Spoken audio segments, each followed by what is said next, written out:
तो हरियाणा के मुख्यमंत्री मनोहर लाल ने चंडीगढ़ में हरियाणा राज्य सूखा राहत एवं बाढ़ नियंत्रण बोर्ड की 53वीं बैठक की अध्यक्षता की और उन्होंने कहा कि इस वर्ष बरसात के पानी को दोबारा उपयोग में लाने के लिए ज्यादा योजनाओं के क्रियान्वयन पर जोर दिया गया है। इससे बाढ़ की स्थिति से निपटने के साथ साथ ग्राउंड वाटर रिसोर्सिंग और सूखे क्षेत्रों में इस पानी का सदुपयोग किया जा सकेगा। इसके लिए सूखा राहत एवं बाढ़ नियंत्रण बोर्ड के तहत 320 नई योजनाओं को स्वीकृति प्रदान की गई है, जिसके तहत लगभग 494 करोड़ रुपए की राशि खर्च की जाएगी। फ्लड कंट्रोल डिपार्टमेंट बोर्ड जो है, उस बोर्ड की 53वीं मीटिंग थी और इस 53वीं मीटिंग में इस अगले वर्ष में जो भी कुछ बाढ़ को नियंत्रण करने की दृष्टि से या सूखा राहत की दृष्टि से जो योजनाएं बनती हैं, उनको आज फाइनल रूप दिया गया है। पहले कभी वर्ष में केवल एक मीटिंग मई के महीने में होती थी, लेकिन पिछले 4 वर्ष से हमने इसमें परिवर्तन करके 2 मीटिंग्स करने का प्रावधान किया कि एक जनवरी में होगी, दूसरी मई में होगी, ताकि जो प्रोजेक्ट्स जनवरी में विचार किए जाए उसकी समीक्षा दोबारा वर्षा काल से पहले मई में फिर से कर दी जाए। आज की इस मीटिंग में प्रदेश के अंदर बोर्ड के द्वारा कुल 320 नई योजनाओं को रखा था और बोर्ड में उन सबको पास कर दिया। 494 करोड़ की ये सब योजनाएं होंगी। एक योजना पानीपत की पहले रिजेक्ट की गई थी, छोटी योजना थी, लेकिन बाद में वो कोई एक विवाद था, उसको समाप्त होने के बाद आज उसको भी जोड़ दिया गया। मात्र वो 16 लाख रुपए की एक योजना थी। इस बार विशेष ध्यान ये रखा गया है कि जो पानी हम पहले ड्रेन आउट करते थे और बाढ़ आदि की सुरक्षा की दृष्टि के लिए, इस बार उसको पानी को दोबारा से उपयोग करने के लिए रीयूज़ करने की जो स्कीमें हैं, उसको भी विशेष बल दिया गया ताकि जिस पानी को हम ड्रेन आउट करते हैं वो पानी हमारा ऐसा सूखा क्षेत्र, खास करके भिवानी जिला, दादरी जिला, महेंद्रगढ़ जिला, जिन जिलों में इस पानी को वर्षा के दिनों में भी तालाब और जितने भी वहाँ ड्रेन्स और खेत खाली पड़े हैं उसके अंदर डाल करके रिचार्जिंग के नाते से उपयोग किया जा सकता है। इसकी 221 करोड़ रुपए की ये योजनाएं इस बार अलग से बनाई गई हैं। हरियाणा के मुख्यमंत्री मनोहर लाल ने कहा है कि प्रदेश के लिए बड़ी प्रसन्नता की बात है कि 5 साल के बाद हरियाणा की झांकी 26 जनवरी को गणतंत्र दिवस समारोह में शामिल होगी। सबसे विशेष बात यह है कि इस झांकी का थीम हरियाणा के खेलों पर आधारित है। ओलंपिक और पैरालंपिक खेलों में हरियाणा के खिलाड़ियों का बेहतर प्रदर्शन रहा है। हरियाणा खेलों का हब है। इस झांकी में ये छाप देखने को मिलेगी। शामिल बड़ी प्रसन्नता की बात है कि हमारी हरियाणा की झांकी इस बार 5 साल के बाद, शायद पिछले ही 2017 में एक झांकी निकली थी, बेटी बचाओ बेटी पढ़ाओ को लेकर के स्वीकृत हुई थी और चयन जो समिति होती है वो हर बार प्रदेशों की झांकियों का थीम ये स्वीकार करते हैं, तब परमिशन मिलती है। इस बार मुझे खुशी है कि हमारी हरियाणा की झांकी 26 जनवरी के इस प्रदर्शन में शामिल होगी, जिसमें हरियाणा का जो खेलों में प्रदर्शन है, एक अच्छा प्रदर्शन हमने किया है, चाहे वो ओलंपिक गेम्स हों चाहे पैरा ओलंपिक्स हों, उसके कारण से सभी खिलाड़ी उस झांकी में रहेंगे और न केवल देश को बल्कि दुनिया को जो हम बताना चाहते हैं कि हरियाणा जो है वो खेलों का हब है और खेलों के कारण से इतना बड़ा जो प्रदर्शन कर रहे हैं, उसका 26 जनवरी जैसे उत्सव के ऊपर हमारा एक प्रदर्शन हो, तो इसमें हरियाणा वासी बहुत प्रसन्न हैं, खुश हैं और एक अच्छा मौका हमको ये मिला है इस बार। हरियाणा के मुख्यमंत्री मनोहर लाल ने ट्वीट कर लिखा है, सभी देशवासियों को राष्ट्रीय मतदाता दिवस की बधाई। साथ ही सभी मतदाताओं से वोट डालने की अपील भी की। उन्होंने लिखा, सभी मतदाताओं से मेरी अपील है कि आप सजग व जागरूक होकर राष्ट्र हित में अपने मत का उपयोग करने का संकल्प लें।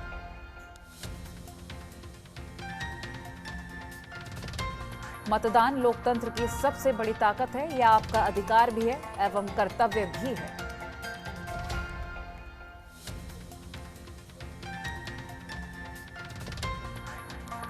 और हरियाणा के मुख्य सचिव संजीव कौशल ने कहा कि विश्व के सबसे बड़े लोकतंत्र भारत में निष्पक्ष और स्वतंत्र चुनाव संपन्न करवाना बेहद पवित्र काम है। इसमें पूरे देश की मशीनरी के साथ साथ भारतीय चुनाव आयोग एक महत्वपूर्ण भूमिका निभाता है। भारतीय चुनाव आयोग के स्थापना दिवस पर ही देश में 25 जनवरी को राष्ट्रीय मतदान दिवस मनाया जाता है। मुख्य सचिव ने चंडीगढ़ स्थित हरियाणा निवास में आयोजित राष्ट्रीय मतदान दिवस के 12वें राज्य स्तरीय समारोह को संबोधित भी किया है। आप सभी को बधाई देता हूं। 2011 से इस सेलिब्रेशन जो नेशनल वोटर्स डे की है उसका आज दिन है, जो कि हम 25 जनवरी को सदा मनाते हैं। उसके लिए बधाई देता हूँ। बड़ी खुशी की बात है कि हरियाणा प्रदेश में अब 1.92 करोड़ के करीब हमारे वोटर्स रजिस्टर्ड भी हैं, उनके फ़ोटो आइडेंटिटी कार्ड्स भी जारी किए गए हैं और हम सदा अपने इलेक्शन कमीशन ऑफ इंडिया पर बहुत मान करते हैं, आप जानते हैं। भारत निर्वाचन आयोग 25 जनवरी को देश भर में 12वां राष्ट्रीय मतदाता दिवस मनाया जा और जिसके तहत रेवाड़ी में भी जिला स्तर पर यह कार्यक्रम आयोजित किया गया। उप जिला निर्वाचन अधिकारी और सीटीएम देवेंद्र शर्मा ने कार्यक्रम में उपस्थित रहकर अपनी यहाँ पर बातें कही। मतदाता दिवस मनाने का मुख्य उद्देश्य 18 साल की उम्र पूरी कर चुके युवाओं को वोट की महत्वता के बारे में जागरूक किया जाना है ताकि वो अपना वोट बनवाकर मतदान कर सके। उन्होंने बताया कि जो भी युवा 18 साल की उम्र का हो जाता है वो अपना वोट बनवा सकता है। उन्होंने कहा कि लोकतंत्र में एक एक वोट की कीमत होती है, इसीलिए 18 साल की उम्र पूरी होते ही अपना वोट अवश्य बनवाएं। उन्होंने कहा कि वोट हमारा अधिकार है और अपने अधिकार का प्रयोग हमें करना चाहिए, सभी का परम कर्तव्य है ये। इस अवसर पर शपथ भी दिलवाई गई और नए मतदाताओं को वोटर आईडी भी दी गई। 18 साल की आयु पूरी कर चुके युवाओं में खासा उत्साह देखने को मिला। मैं कहूँगा कि सबको अपना सोच समझकर वोट का इस्तेमाल करना चाहिए, क्योंकि यही हमारे विकास का आधार तय करता है। सभी को वोट का बराबर अधिकार होना चाहिए और सभी को उसका सोच समझकर प्रयोग करना चाहिए। वोट देने का सभी को अधिकार, बराबर अधिकार है। आज पहली बार वोट का अधिकार मिला है और आज पहली बार वोट का अधिकार मिला है। हाँ, और बहुत ही खुशी हो रही है, इसीलिए सभी को वोट देने का बराबर अधिकार है। मुझे बहुत ही ज़्यादा हर्ष की अनुभूति हो रही है, क्योंकि जैसे ही मेरी 18 वर्ष की उम्र हुई है तो भारत एक बहुत बड़ा लोकतांत्रिक देश है और वोट देना हमारा एक महत्वपूर्ण त्यौहार माना जाता है और ये हमारा हक है और हर युवा का और हर इंडिविजुअल का ये ड्यूटी बनती है कि वो देश की प्रगति के लिए अपने इस अधिकार का ज़्यादा से ज़्यादा ही प्रयोग करें। देश के लिए वोट देना बहुत ही ज़रूरी है और मैं भी अपना एक वोट जब भी इलेक्शन के लिए, जब भी हमारा वोटिंग टाइम आता है, जब मैं वोट करने ज़रूर जाता हूँ और सभी को इस बारे में भी बताता हूँ कि वो वोट दें। आज मैं 18 साल की हुई हूँ, अब मेरे को वोट देने का अधिकार है। भारत एक लोकतांत्रिक देश है, इसमें सभी लोगों को वोट देने का अधिकार होना चाहिए और हमें मिला भी और हमें इसका सदुपयोग करना चाहिए। आज मैं बहुत खुश हूँ कि मैं भी अब चुनाव आयोग की इस प्रक्रिया में भाग ले सकूँगी और चुनाव करके अपने उम्मीदवार का चुनाव कर सकूंगी। मैं बहुत खुश हूँ कि मैं 18 साल की हो गई हूँ और मुझे अपना वोट डालने का अधिकार मिला है और हम अपने वोट का प्रयोग करके अपने मन मुताबिक मतदाता को चुन सकते हैं। ये हमारे लिए बहुत ही गर्व की बात है कि 18 वर्ष के बच्चे अपने मन मुताबिक मतदाता को चुन सकते हैं। और मैं कहना चाहूँगी कि जो भी बच्चे 18 साल के हो गए हैं उन्हें अपने मन मुताबिक वोट मतदाता चुनने का अधिकार होना चाहिए। वो सब अपने मन मुताबिक मतदाता को वोट दे सकते हैं। 25 जनवरी के उपलक्ष्य पर देश में राष्ट्रीय मतदाता दिवस बनाया गया और ऐसे दिवस बनाए जाने चाहिए। ये बहुत ज़्यादा मोटिवेटेड करते हैं हमारे यंग इलेक्टर्स को ज़्यादा से ज़्यादा अपना वोटर कार्ड बनवा के इस एक डेमोक्रेटिक प्रोसेस में पार्ट लेने में। मैं बहुत खुश हूँ और ये बहुत अच्छे से रेवाड़ी ज़िले में मनाया गया और इससे डेमोक्रेटिक प्रोसेस स्ट्रेंथन होता है हमारे देश में। और गणतंत्र दिवस के उपलक्ष्य में 26 जनवरी को आयोजित होने वाले जिला स्तरीय समारोह की फाइनल रिहर्सल में उपायुक्त प्रदीप दहिया ने स्थानीय पुलिस लाइन मैदान में राष्ट्रीय ध्वज फहराया और भव्य परेड की सलामी ली। समारोह की परंपरा के अनुरूप पुलिस विभाग के विशेष वाहन में उपायुक्त ने सवार होकर परेड का निरीक्षण किया।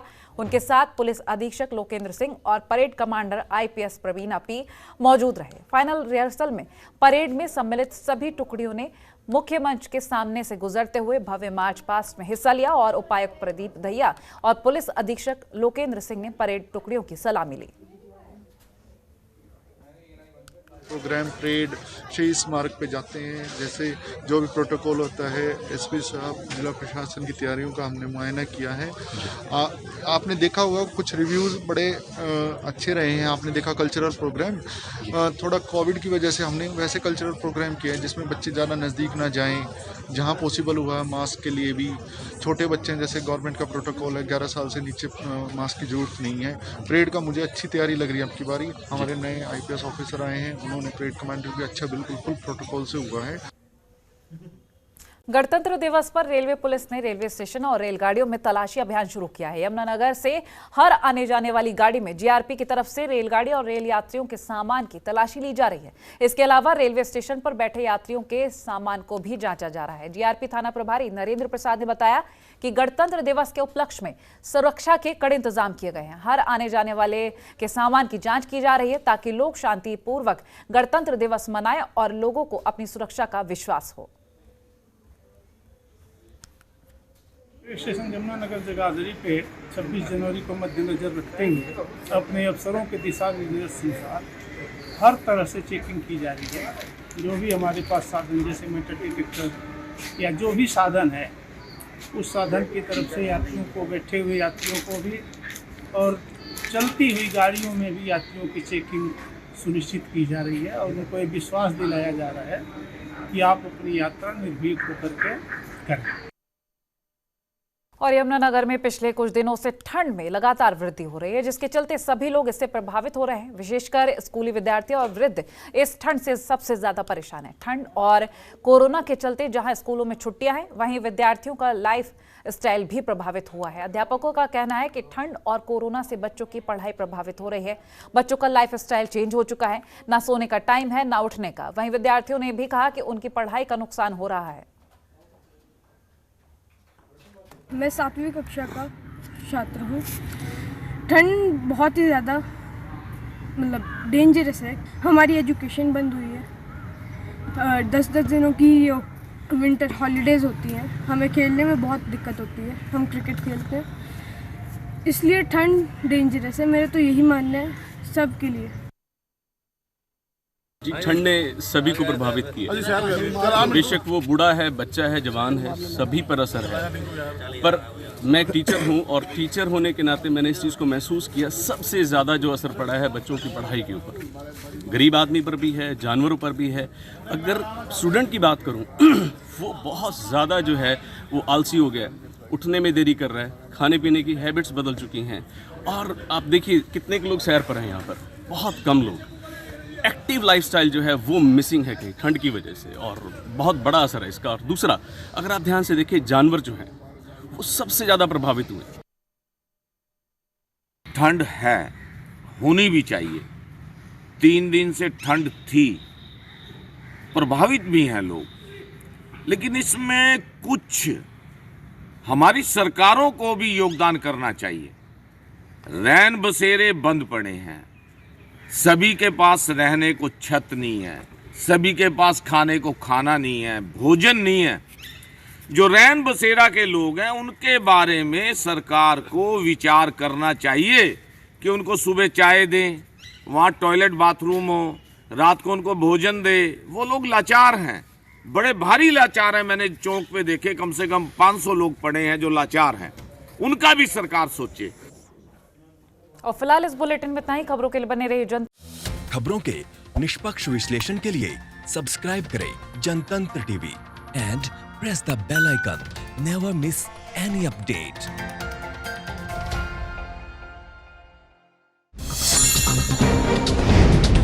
डाउनलोड कीजिए जनतंत्र टीवी ऐप को, जो कि अवेलेबल है गूगल प्ले और ऐप स्टोर पर।